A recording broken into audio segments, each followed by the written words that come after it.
for joining us again on this edition of Worship Gist with Vashtie and Phemie. Phemie and Vashtie. A beautiful day, and we're happy to have you guys here with us again.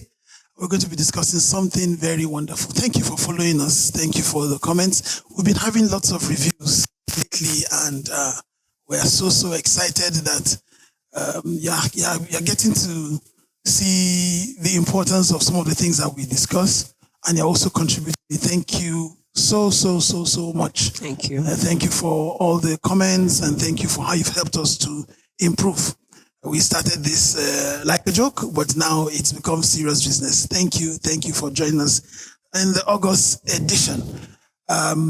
Today we're going to be talking about something very important. Before we do that, as usual, I'd like to introduce the lady of the moment, the one that moves my heart, the one that makes me smile. The one that called you for one whole day and you did not pick the call because you were testing her. This discussion is supposed to be part of it. Entered. You see, I talking about it. I just remembered and it's spinning me. Do you know what she's talking about? when we were dating. It was just a little test. What test? What test? I wanted to see how much she really loved me, and whether we're going to take this to the next level. Oh my God. And just for one day, I did not pick her calls. It was just you one deliberately day. Did not pick that call. I also was suffering. And you were suffering. You made me cry. Like I even had to tell my mother that, see, I've been calling this guy. Is he okay? Is he well? Something has happened to you or has not happened to him. What is actually going on? Is it that he has backed out? Like, what is it? I didn't back out. You can see I'm here. See, this thing is over 17 years, but it's paining me. It's not like I've not forgiven him, but when I remember it, Kai, let's continue. It was just one day. Well, she has introduced herself. Her name is Pastor Vashtie. She's my wife. And I'm happy to be here to do this together with her. The topic today is gospel music and mental health. Maybe that's why she remembered. Yes. Did it give you a mental breakdown? Yes. Okay, so maybe she tell us some things about it. I had to start searching myself. Did I offend this guy? What did I do? Did he discover anything? I know that there was no skeleton in my cupboard. So what was it? What was it? I could not place my fingers on it. Okay, so just to let you know, that day was equally difficult for me. So why would you do something that is difficult for you? It was the leading of the Spirit. No. It's leading of the flesh. I had the leading of the Spirit to do that. And it has brought us to where we are today. So I'm not saying you guys out there go and do the same thing. Now, You will chop breakfast. No. Breakfast, buffet. If they get japa for your head, now you sabi. No, follow me. Now the thing work for me, no me say go work for you. But what was I even worried and crying? Yeah, there was no need to worry. I would have just backed out. There was no need to back out. But if I back out, how for take marry you? I'm not going to back out. Gospel music and mental health. That's what we're here to discuss today. Yes. So what is mental health? You know, it's something we keep hearing every time. Mental health. So what is mental health? Is mental health a bad thing? It is not a bad thing. The word mental health is not a bad thing. It's a description of kind of state of mind of someone mentally, how your health is mentally. I tried to check up a definition. It's a mental health refers to a person's emotional, psychological, and social well-being. And it also affects how you think, how you feel, and how you relate with others. That's mental health. That's why when someone is having a downturn in their mental health, you find out that they are not able to think well, they're not able to feel well, they're not able to relate with others, they're not able to handle stress well. That's when they're having a downtime in their mental health. And it can drive you to mental illness, it can drive you to mental disorder. So having challenges in your mental health can drive you into deep mental disorder, and it can get to the level of what they call being crazy or even getting mad out of your senses, and can also lead to death. Yeah. Some variants of or some branches of poor mental health are depression, high blood pressure, symptoms of wanting to commit suicide because you're not feeling too good about yourself, Yeah. low self-esteem Yeah. when you feel you are not good or nothing about you is good, Lack of productivity. lack of productivity. So there are many things that poor mental health can lead to. So now we want to discuss how we're trying to juxtapose this with gospel music. That's what we're into. So we're trying to look at how gospel music can play a role in the mental health of people. Yeah. Because whether we like it or not, we have examples in the Bible where gospel music was used to take people out of the poor mental state in which they are. So that's the first question I'm going to be asking you, my love. How can gospel music influence mental health positively? Okay. I'll first of all start by sharing my experience. I think I have done that here before, Yeah. but I'll still do it again. Many years ago, less than 10 actually, I went into depression. I think I was overwhelmed at that time. I was stressed. In fact, that was my first time of knowing that stress could lead to depression. I was very, very stressed. Those who know me know that I could be a workaholic. I could sacrifice myself for people. And at that point, I was overwhelmed and I didn't even understand what was happening to me. So at a point, I started having feeling of, let me just end it. There's no point. And it's and what? Leave it there. There's no point living again. And then, there's a way that you affirm something and you give the devil an opportunity to complete what you have affirmed. So the devil started putting it in my head that no, just take this. Just use this knife. There's no point living again. Just end it. And mind you, I could be in church singing in the choir. Yeah. I could be with people smiling and jumping. But I go back home and I face that demon again. You're going to die. You're not going to see tomorrow. So I would cry. I had this very bad headache. Like I was constantly tormented, to just end it. And I had my children. They were there. They would play with me. They would see mommy crying. They couldn't understand what was happening, And it was at that moment that a song by Minister Phemie started playing in my head. There is a name I know, the name so strong, the name that I trust, and that name is Jesus. I am so sure of that name. So I put that song on repeat and it kept on playing. And as the song kept on playing, I kept on regaining my confidence. I kept on seeing reason why I should live. And that was what birthed this song. My first ever, I think we should remix that song. My first ever single, The Reason I Live. You are the reason why I live. You are the reason why I worship. You are the reason why I praise Jesus. You are the reason why I live. I came to understand that I wasn't living for the devil. I wasn't living for any man. Jesus is the reason why I live. And if I could find strength in Christ, then there's every reason to live. Thank God for my pastor, Pastor Adekule Adeyemo. He has always been there, and his darling wife. They spoke with me, they encouraged me, and of course, my darling husband, he was there with me through it all. He was very patient to understand what I was going through and gave me all the needed support. And I can tell you that was what birthed worship with Vashtie, and now we have the worship altar and the light experience. It was from that moment of depression.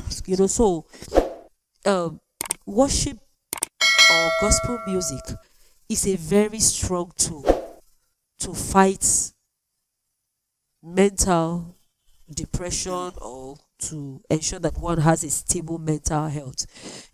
Sometimes it may not be words that people need to hear. There's a way that music just speaks to the soul. without necessarily saying anything. I wasn't singing at that time when I was playing that song.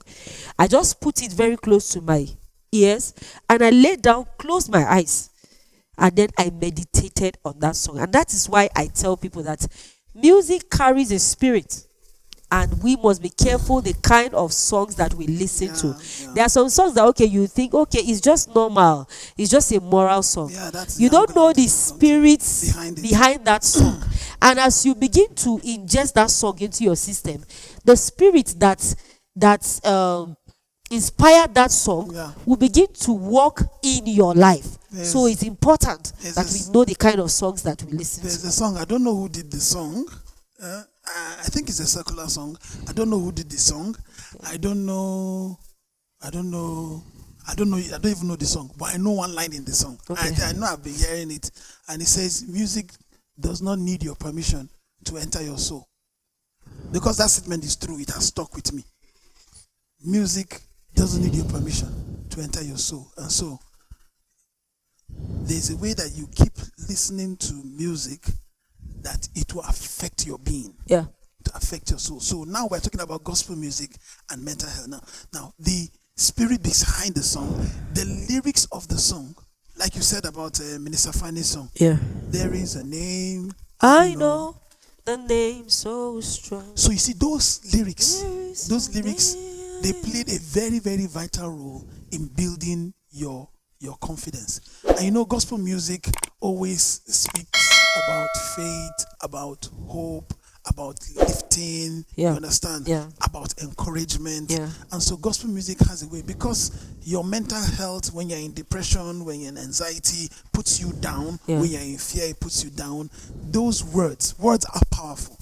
Very, very words powerful. are powerful. So those words in the music, you see, when the words are aligned with the music, sometimes someone can just speak the words. It may not make the impact, the desired impact. But when it is now mixed with music, when the words are carried on a vehicle of music, it seeps into your soul and it brings the desired result. So that's why I wanted to, while you were talking, I wanted to say, okay, if music has a way of lifting your spirit, can't any kind of music just lift your spirit? And you answer that by saying the spirit behind the music. You know, when we were dating, there was some music that we used to listen to. All those Mary J. Blige music, Casey and Jojo, remember? All those Casey and Jojo music. There's this song by if I sing it, people will be saying, oh, so I know this song. I'm sprung down to like me. You see all those songs. There's a way that they can put you in a mood. They put you in a mood and it gives you a feel good, makes you feel good somehow. But they don't do to you what gospel music will do. Yes. Because gospel music is a complete package. It doesn't just make you have a feeling, but it gives you the reality of what it is. It gives you a connection with a higher being. Those other ones, they give you a good feeling. It's just like taking alcohol. In those days when we were growing up, they tell us that people take alcohol so that they can drink away their sorrow. But the truth is that immediately the effect of the alcohol fades. Yes, the sorrow returns. You return, if not double. The sorrow it never went anywhere. It was just suspended somewhere. So that's what these other kinds of give you a feel good time. You feel happy, you feel irate, but before you know it, once they are no longer there, it fades away and you go back to ground zero. But gospel music pulls you out and pulls you out completely. And look at what you just said now. You said from that time that you were suffering that mental illness, that depression, and you heard this song, and it gave birth to another song, and it gave birth to a ministry, many more songs. You understand? So it didn't just bring you out, make you feel good and leave you there, but it brought you out, made you stronger, and made you put you on the path of fulfilling your destiny.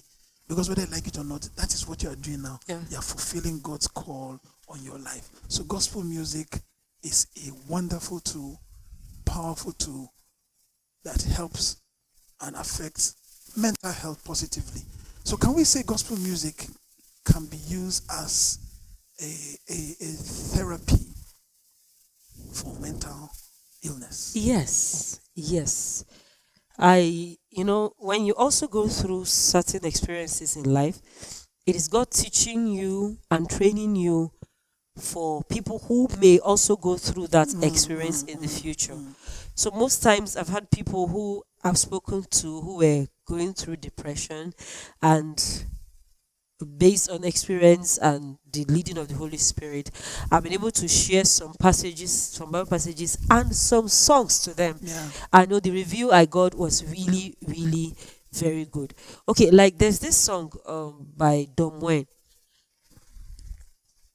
Those of you that don't know my story, you may get to hear some while we do podcast.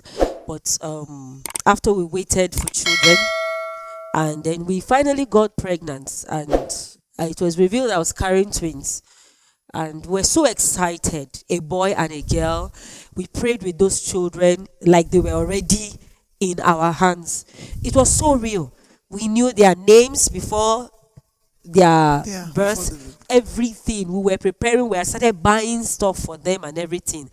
And then one day like that, a very cold day, a very dark day, 25th of October. That's how we saw those twins. That was 2010? Yes, 2010. We saw them slipping out of our hands. Our beautiful twins, born preterm at 6 months, and they didn't survive it. It was a very dark moment for me. It was a very dark moment. Having waited, and we were so expectant, and we were really anticipating the coming of these children to our family, and our joy was cut short. And at that point, there was a song that ministered to me, and the lines of the song says, "Lord, you seem so far away, a million miles or more it seems today. Though I haven't lost my faith, but I must confess that right now it's hard for me to pray. I don't know what to do. I don't know what to say. But with all that I have, I will sing, I will praise. Even in my darkest hour, through the darkest storm." It's a song that was sung by Dom Wen. I sang that song over and over because truly, I didn't want to pray. And let me say something. It's a very wrong thing for you as a Christian when somebody is going through a trying moment, a depressing moment, and you keep insisting that the person should go and pray.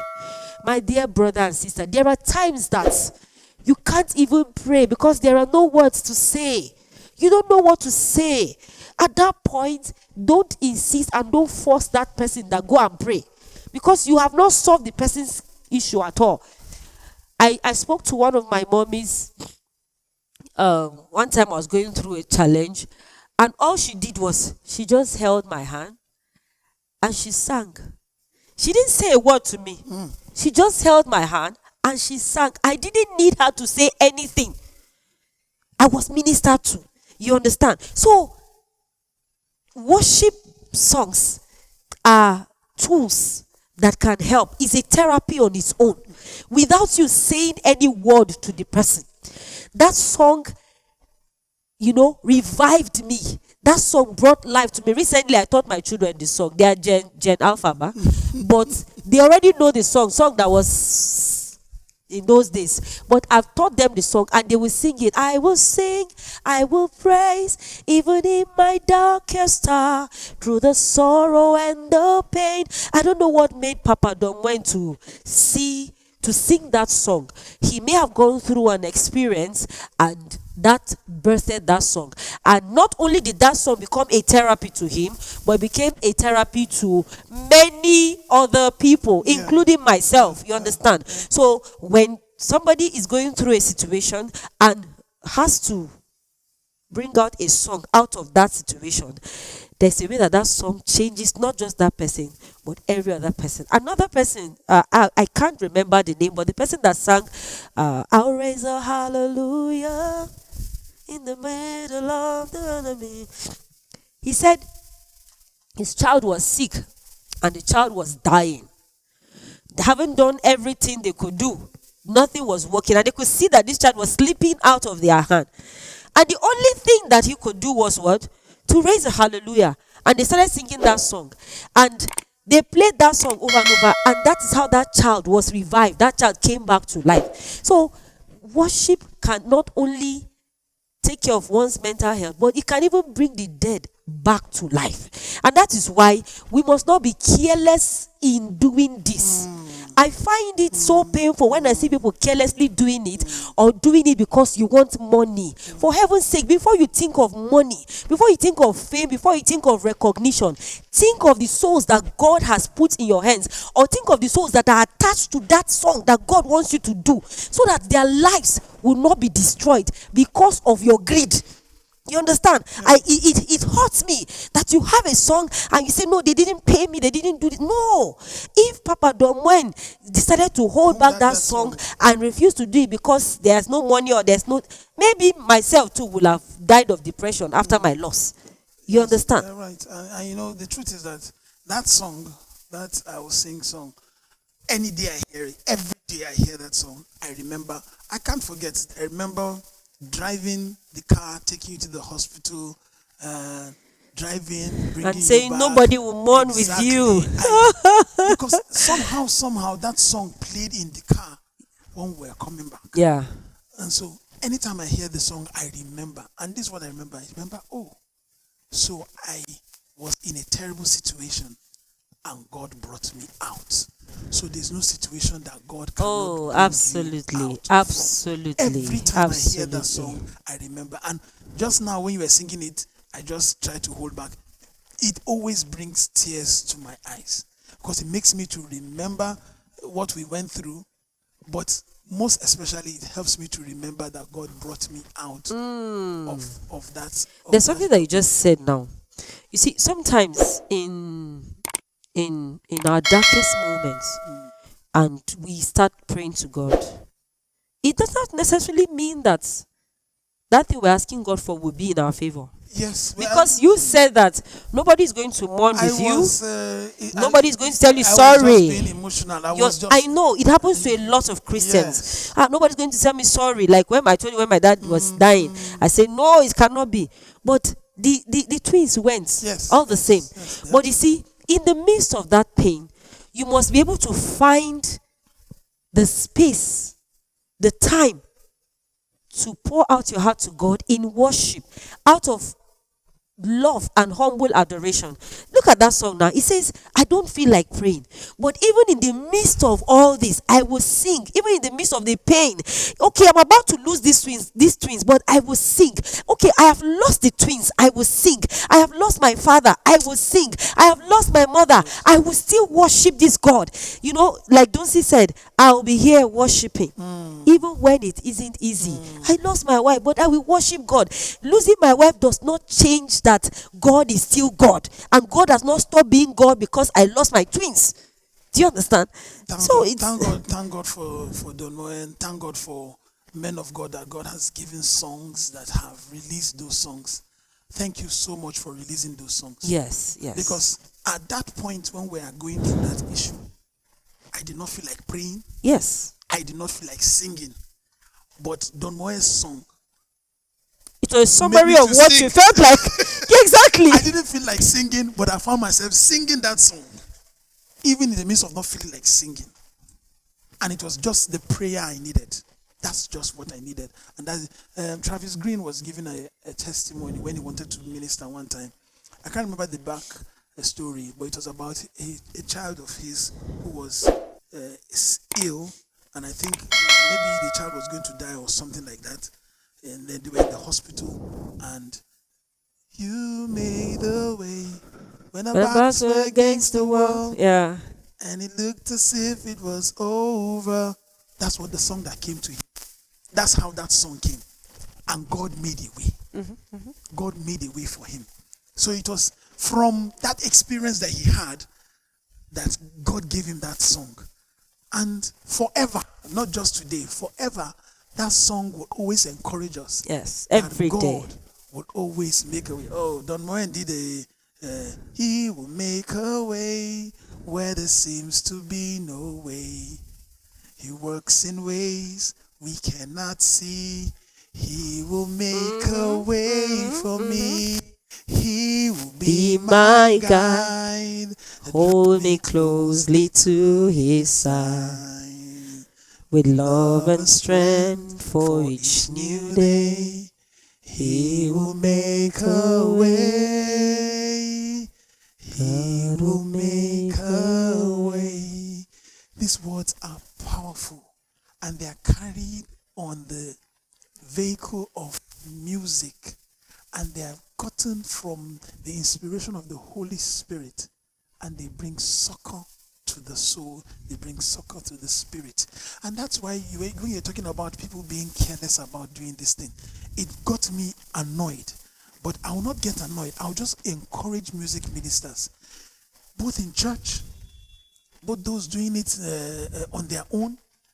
Do not be careless when you are putting music together or putting your songs together for the benefit of the people. Yes. Don't be careless Yes, at all. yes. If you are given the opportunity to lead worship in church or to lead a ministration in church, don't be careless about it. You see in church, people seated in church, I can tell you that at least 50% are going through a downtime. Yeah. In church that you see people dancing and jumping and shouting, yes, speak to me. I was there. I come and jump, but I go back and depression is saying welcome. More than 50% of people that are listening to you, more than 50% of your audience are going through a situation that your song, the words that come from your song, will be able to lift them out of it. So don't be careless in writing your songs. Don't be careless in delivering the songs, because God has given us this so that we can pull people out of the dunghill. Isn't that what happened with King Saul? When King Saul was, the Bible says he was tormented by the evil spirit from God. I like that. Evil spirit from God. He was tormented by God. that evil spirit. What helped him out of that situation was music. Yeah. The Bible didn't tell us that what's his name even sang. It just said he played the instrument, he played the harp.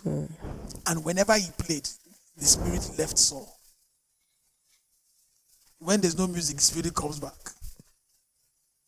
But whenever he played, the spirit left Saul. So that was a therapy that he got. Before we came here, you were mentioning, you said something about Paul and Silas. Yeah. What were you trying to say? Just they were in prison now. And at that point, there's no help anywhere. You understand? Because once somebody is being imprisoned, you don't know whether you're going to be released soon or not. Because even if they say that your is life sentence, there might be a presidential pardon that might just bring. In fact, their own, they were not just thrown it, they were flogged first.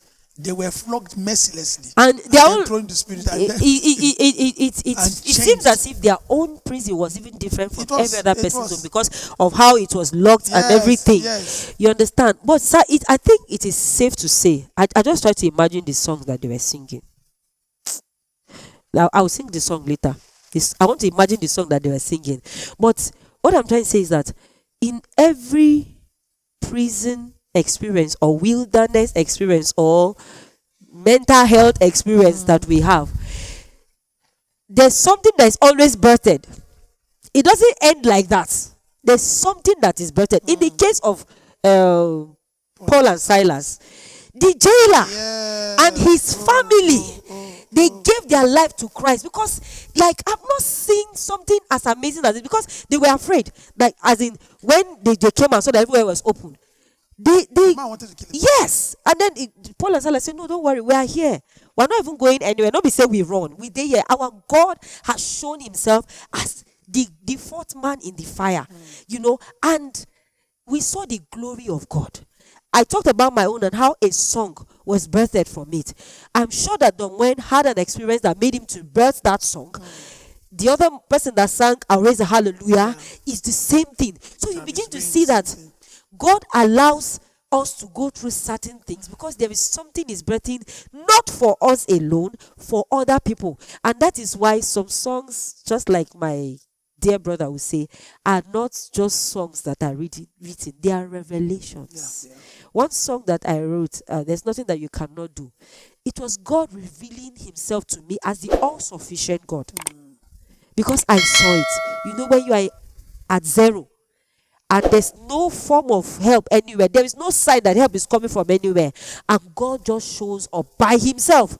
At that point, I understood that there's nothing that my God cannot do. And from that moment till now, till forever, it doesn't matter what I go through in life. I just tell myself that if God has done it before, he can do it again. So no need for me to be worried about it. So what role does faith play in managing mental health, particularly in the context of music? What role does faith, how does faith help in managing your mental health when it's coming on the vehicle of music? First of all, it reminds you, just like I just finished saying, it reminds you of God's faithfulness. Yeah. It reminds you of the power of God. Yeah. That is the power that is It good. reminds you of the ever-abiding presence of God.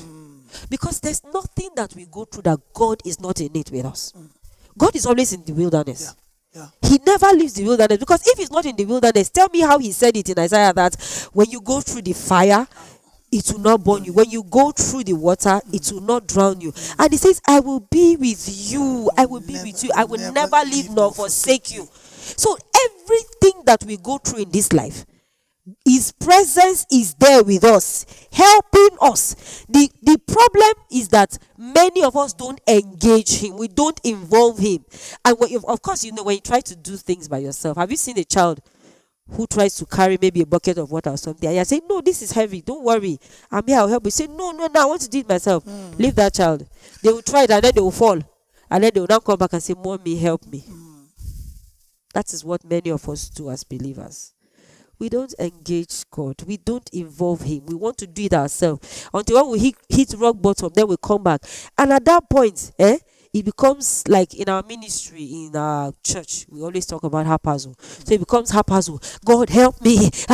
You have to do it. It becomes a moment of desperation. Desperation. Yes, not a moment of true worship and fellowshipping with God. You understand? So worship helps our faith, and it helps us to believe that God is able to do even much more than we can ask or imagine. There's nobody who goes through any kind of mental issue, mental whatever, depression, lack, sickness, loss, and what have you, that God cannot bring out So from the that pain. messages that come with gospel music, it strengthens our beliefs in a higher power. Yeah. It strengthens our beliefs in God, and it gives us a better positive outlook of life.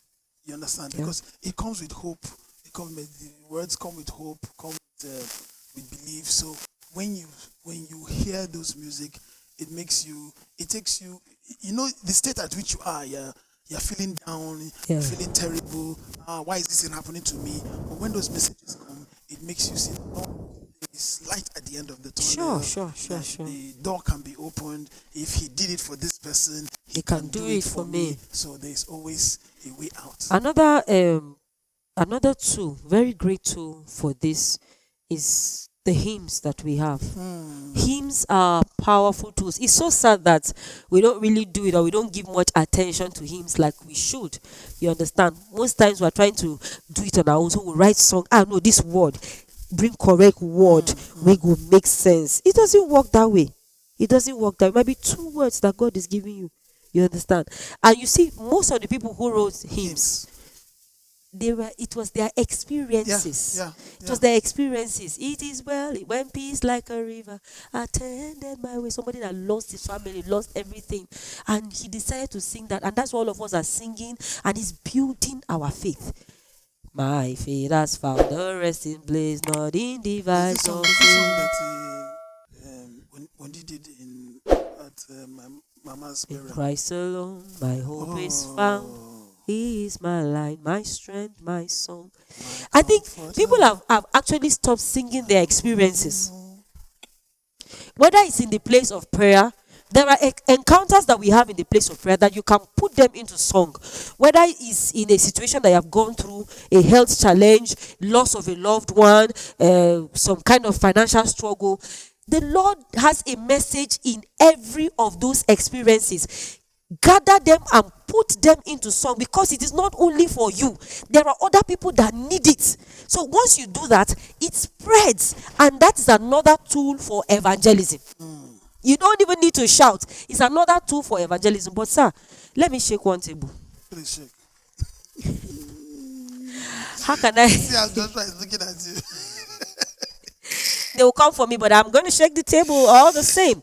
Please, how can I use my song as a tool for evangelism when I will insist that you must pay me so amount to come and evangelize to you? I'm sorry, can we move on? Thank you. Please, we'll take this topic some other time. This one, we cannot deal with it now. If we begin to talk about this one now, is worship music not a form of evangelism? Especially when I'm sharing my experiences. Oh, Jesus is a rock in a weary land. There are a lot of logistics that are involved. Sir, you should give me, sir, you should give me honorarium for this podcast. How can you call a guest? There are a lot of logistics. You call me here, you're not giving me honorarium. No. Movement, you see, movement from home, bringing your team together. A lot of logistics are involved in this. That's why it's important that they said money is the vehicle that carries the gospel. So it's very important. But stay tuned. We'll discuss about this later. Now I have a question for you. How can gospel music help individuals who are struggling with loneliness or isolation? That's a very terrible aspect of mental breakdown or mental health. Loneliness or isolation. You could see that there are people that seem to be with you, but they're not with us. Yeah. And then some people will now just seclude themselves and keep themselves away because of an experience they're going through. So how can gospel music help those kind of individuals who are struggling with? All right. You all agree with me that the gospel music has really evolved, and there are lots of programs that people organize that can bless you. Okay. Last month or so, I was having a conversation with the Lord, and He said to me that don't excite the people and leave them hungry. I had to ask to understand it well. That yes, there are so many gospel music events happening here and there, revival, all what have you, and a lot of people go there. They are excited. Oh, it's my favorite artist. Oh, they are jumping and crying. Some will even pray, and you will feel as if the fire has enveloped them, that their lives will not remain the same. Immediately they step out of that place, all the problem, all the trouble and everything. Why are you trying to describe the alcohol? So I'm coming now. That's why I'm coming. It seems as if you are talking about it. Everything now comes back. And they go back to whatever struggle that they had before. You know why? Why? Because they were excited, but they left still hungry.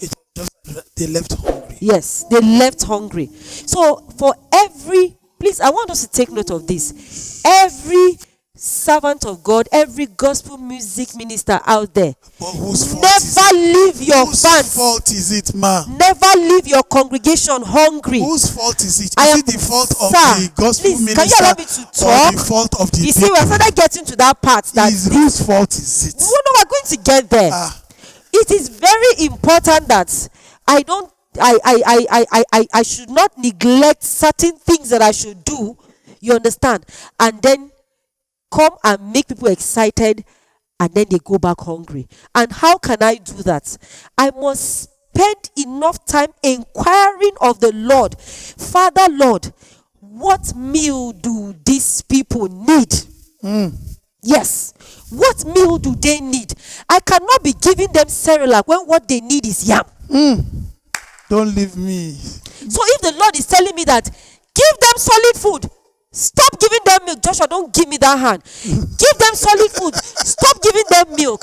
Then I should respond. But most times, I think I'm not exempting myself from this. We do the surface work and then leave it at that. So when the people come, the surface work, all the arrangement of the song, the ambience, the light, the serere, the this, the that, and then we leave the deep things that we should do. There's a way that the Lord will begin to reveal to you, there is a boy that is coming, is struggling with masturbation. There is a woman that is coming, she's about committing suicide. The Lord will begin to reveal things to you. And at that time, see, you will not allow the smoke there to fool you. If you miss throwing your shoe to ensure that person does not go back. Wait. I'm aligning with you. Are you trying to say that we are more concerned with production than ministry? Many times, apologies to those who are not, but many times I think that is what we do. There must be a balance. While those things are very important, excellence is very important, but we must not neglect the other aspects.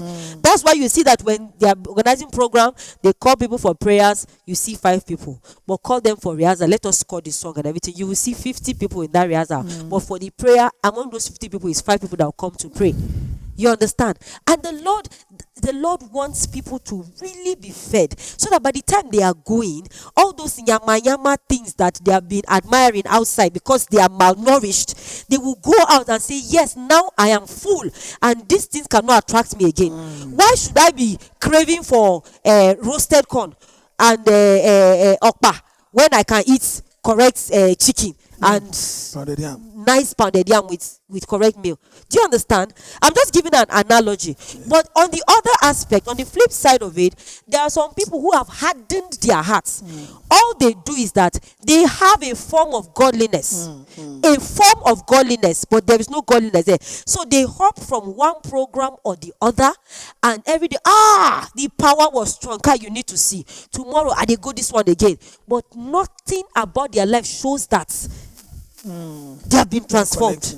They have been transformed. So it is not about going for programs. While it is important, just like the question that you asked me, for those that are isolated and what have you, while it is important to go for those programs, because that is where you have to do join other congregation to worship God together and see the power of God. It is important that your soul is not malnourished.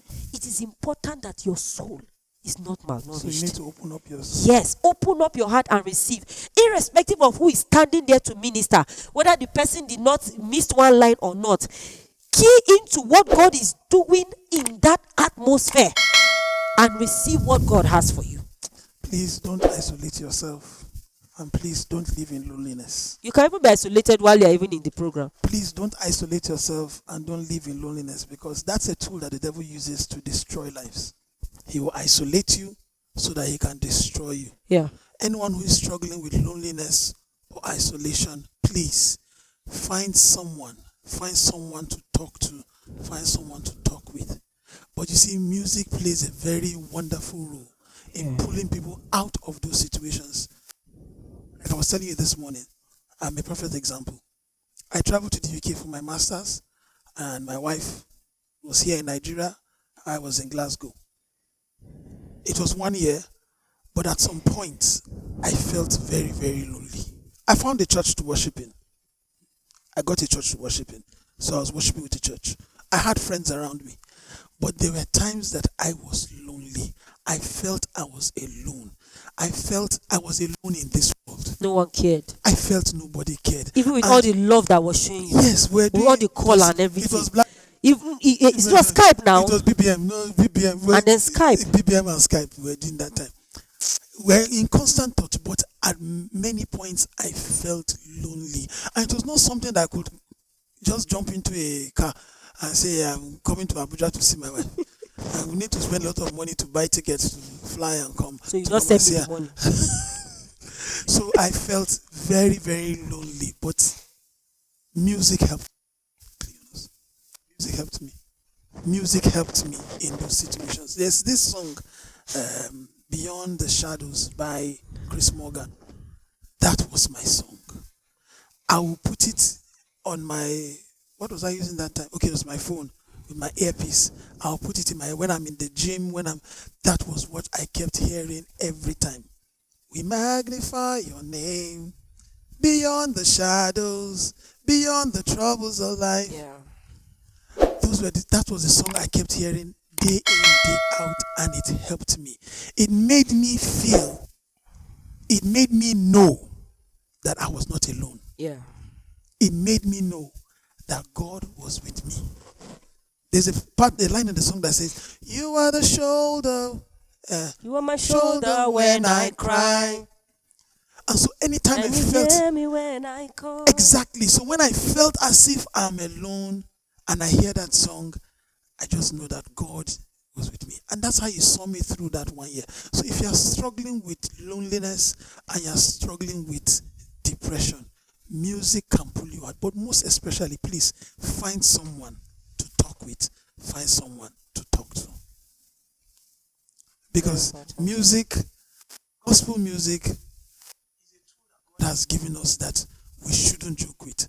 And you see, many times we are quick to attack music ministers for the roles that they are not playing, whether they are being careless with bringing out what God has given them or not, or their pursuit of paparazzi and their pursuit of production. It has to be like this and like this. It has to follow this pattern and not really, really connect with God. Don't you think that there are music ministers that are also suffering that's the point from mental? That's the point that I am going to now. How can they be helped?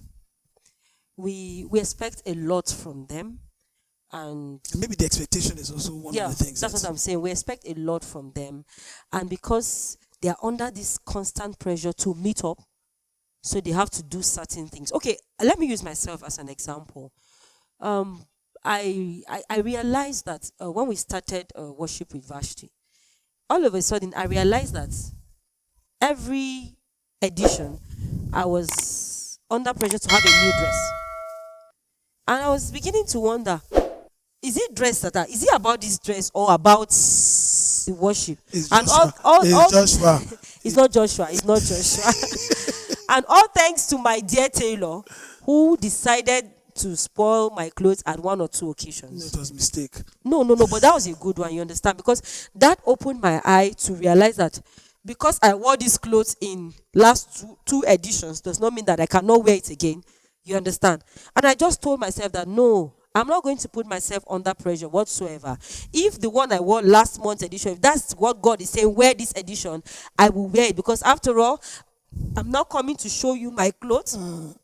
I am coming to worship God. And I'm coming to worship God together with you. And then also, if you notice, most of our flyers for the monthly edition, I just told Joshua, I don't need my face to be there. It's not my face that I'm selling. I'm not under any pressure. You don't need to know my face.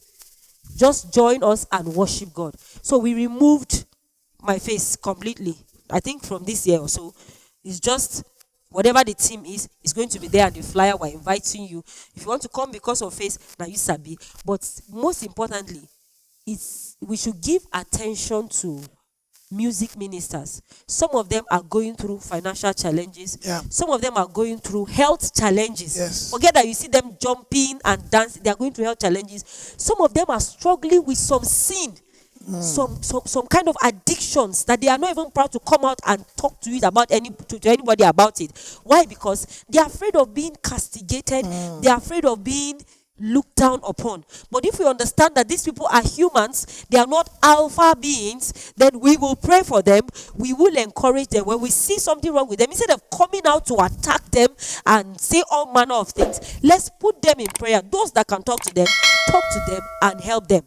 But we are so quick. He's so proud. This one, say they follow woman. That might be a weakness. He still has the grace, but that may be a weakness. Yeah. Pray for that person. Yeah. Let's reduce pressure on these people. And it's not a must. If there are people who can afford to go for 2 programs in a day, fine. But if there are those that cannot, don't use your money to tempt them and shove it on their face and say, you must come. You see, sometimes a gospel music minister is going for 4 programs in a day, and they come back tired. Their families are not getting the best of them. Their church is not getting the best of them because they are always on the move. I'm not saying they should not be on the move, but there must be a balance.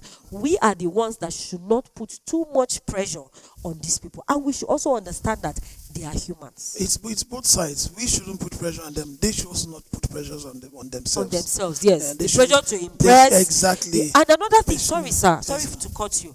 Another thing again I realize is that we're also under pressure. You are going to minister. You know what the Lord has told you. You know the things that the Lord has said. Don't be under pressure to go and do what God did not send you to do there. Because there is that pressure too. I go, yeah, sing this song for us now. Yes. Are you going to excite men, or are you going to do what God has asked you to do? Because, see, people can put pressure. Yeah. They can tell you, no, Pastor Vashtie, sing, I will behold. Okay, when you are coming, these are the songs that you should sing. I will behold. Then you sing The Reason I Live. Then you sing Let God Be Praised. And maybe God is telling me, go and sing We Bow Down. We worship the King of Zion.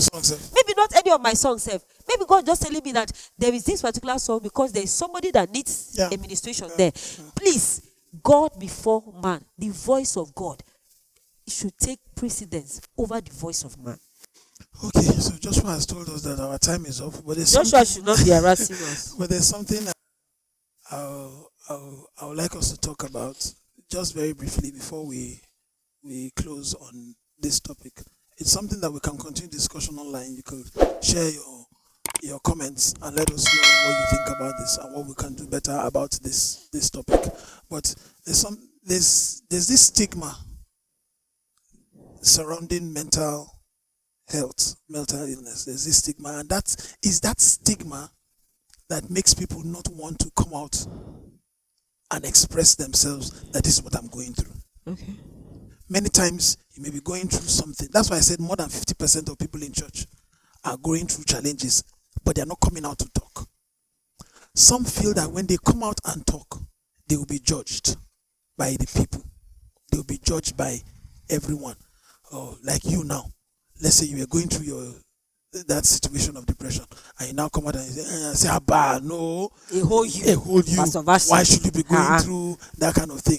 Some will even tell you whether it's because you have sinned against God. That's why it is. Exactly. And some will even be ashamed that how can I come out and say that this is what I'm going through? How can we break down this wall of this stigma? This stigma surrounding mental health. How can we break it down? In church, with our congregation, with people, how can this wall be broken down? A closed mouth is a closed destiny. First of all, you have to overcome fear. Fear of what people will say, how people are going to react, and what have you. Okay, let me say something very quickly. I know this is unrelated, but I will marry them together. Okay, in the month of June, we're going through a very, very wonderful period in my family, and honestly, we were in church with some women and we're just talking randomly. Of course, they know that Vashtie is one that always give and give and give until she gives herself. And in fact, my husband said one time that he won't be surprised if he comes back home one day and sees that I gave out one of our child to a woman that is believing God for children. But you see, at that point, we were so low. Like there was literally nothing in the house. I'm sure that I'm saying it now. Some of you that are listening will still not believe it, but that's your own problem. But I want to just let you know that it happens to everybody at one time or the other. It was a very down time. And as we were talking, I was now telling them, I think we were even discussing about mental health. So I was telling them, I said, it's important that people talk about the things that they are going through so that they can find help. And I said, like me now. It was so funny. I said, me now, I don't know the last time I ate chicken, and I don't have palm oil in my house, and I really don't have food stuff in my house. There's a way that one of them looked at me. I'm sure Tosin is looking at me today. Is it possible? It's possible. It's possible. And the way they looked at me. But truly, after that day, one of the mommies sent me chicken, another one sent me palm oil, another one sent me beans. Imagine if I just shut my mouth trying to, no, it's me now, Haba, a whole Vashtie, No! I opened my mouth and I said it. And I remember one of the mommies now told me, she said, she was praying for me and God said she should tell me that everything will be all right, that he will turn around everything. Today as I'm talking to you, I have the chicken in my freezer. As in plenty, I can also afford to give somebody. You understand? Don't come to my house. I can afford to give somebody. It means that it was not a situation that was permanent. But at that point, if I had not talked, maybe I wouldn't have gotten the help that I have gotten. So I think people, first of all, is the person that is going through the mental health challenge that should be able to talk and overcome any fear. You must get to the point where you don't care what any man says or think about you, knowing that whatever you're going through is temporary and it's going to pass. So you need the help. But if you follow waiting man will talk, that's what man will say.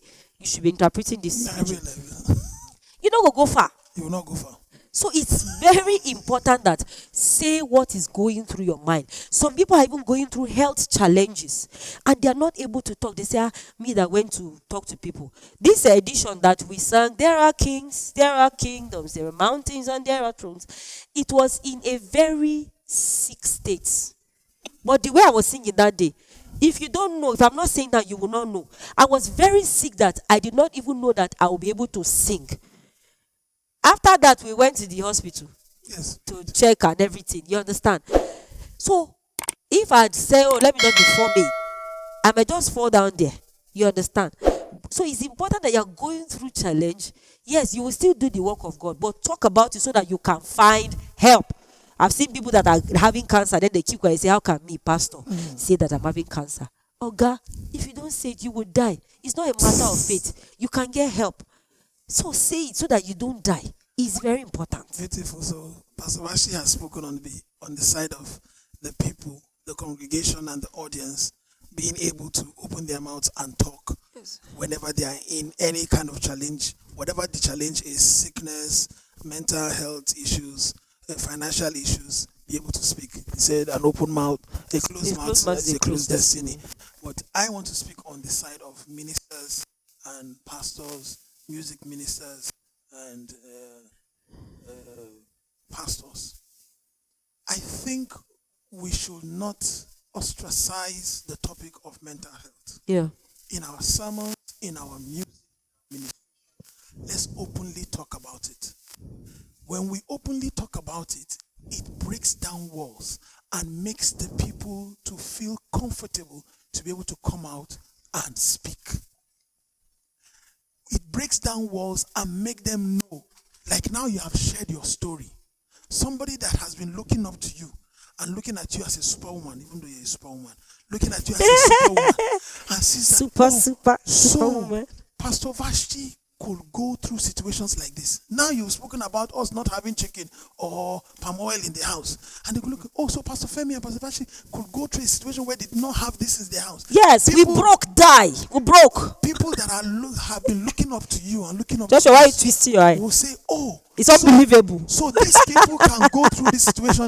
That means me going through it is not abnormal. Yes. It's not a sign of weakness. That you're coming out to talk about it is not a sign of weakness at all. It is a journey to healing.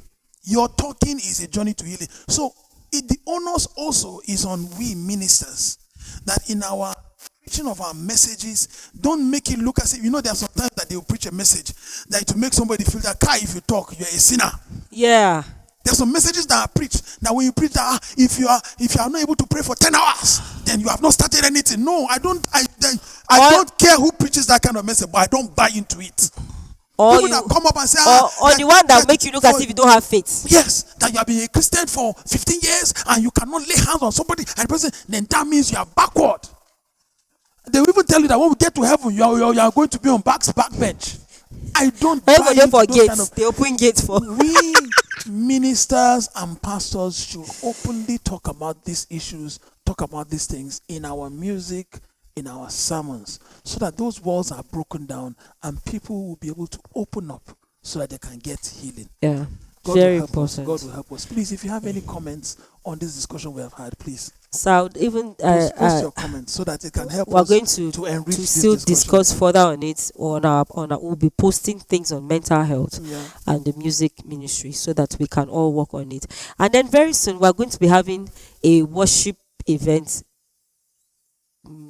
gospel music and mental health. It seems like it's going to be like an open edition where people yes, talk about very some interactive. songs We'll worship and then talk about it and pray. All right. right. We'll worship, talk about the songs, and pray. Beautiful. Yes, so we'll share our experiences, the things that we have been going through, both on the side of the gospel music ministers and the side of the congregation. Songs that have really, really Helps. ministered to you and have helped you come out if a certain thing. And then ministers who have also written songs, the stories behind the songs that they wrote, and everything like that. And There's something you said you were going to do, and I'm very, very interested in it. You said you were going to go and check the history, the etymology of most of these hymns that were written. yes, I will posting them on what my gave birth to those page. hymns so that Yes, you I will posting them. can. That would be very, very beautiful. Thank you very much for joining us in this edition. Joshua, sorry for taking much more. I'm than sure the it time was that worth supposed it, to be. Joshua. But somebody out there needed to hear something from what was discussed today. Thank you very much for joining I'm us. sure you were We blessed. would like to announce to you that the Light Experience 4 is coming up in October 27, 2024, which incidentally is Pastor Vashtie's birthday. Oh, We're going really? to have the 41. I don't hold though. Child. girls don't used to say their age. I'm What saying kind of it. girl I'm is saying it? it because I'm getting Oh, old. And in girls- my mind, I used to feel as if I'm 25. Girls don't used to say their age. Oh, my It's 25. her birthday. She's becoming +1. 41, 4 and 1. So please join us. By God's grace, we'll be having Pastor Chris Morgan, we'll be having Minister BMI, we'll be having Darius Strings, and we'll be having the Worship with Vashtie team, we'll be having the Worship Altar team, we'll be having a power-packed program. Please don't miss it. Please join us on the 27th of October, 2024. It's a Sunday. We'll let you know the time and the venue on our flyers. Please join us and God bless you. Please don't forget to follow us on our on our social media platforms. On YouTube, we're on Worship with Vashtie. On Facebook, we're on Vashtie, Phemie and Dagana. We're also Worship on with Worship with Vashtie. Vashtie. And then on Instagram, we're on Worship with Vashtie. Please follow us, like our content, and please share with others. Someone out there may need you to share something with them so that they can be lifted out of whatever trouble they are in. It's been a nice experience. Thank you, Joshua. Thank you, Tosin. From me, it's thank you very much and God bless you. I'm from Pastor Vashtie. I love you. See you again next month for the worship. Joshua, why are you with giving bombastic side eye? Vashtie and Phemie. God bless you. Peace. Bye.